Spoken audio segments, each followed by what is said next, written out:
വിശ്വാസത്തിൽ വളരണമെങ്കിൽ ചിലപ്പോൾ വീഴുന്ന അനുഭവങ്ങൾ നമ്മുടെ ജീവിതത്തിലുണ്ടാകണം, തകരുന്ന അനുഭവങ്ങൾ നമ്മുടെ ജീവിതത്തിലുണ്ടാകണം, നമ്മുടെ അഹങ്കാരമൊക്കെ തകർന്നു പോകുന്ന അനുഭവങ്ങൾ ഉണ്ടാകണം.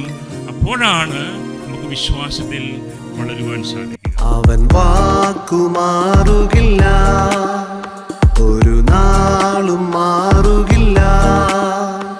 അവൻ വാക്കുമാറുകില്ല, ഒരു നാളും മാറുകില്ല.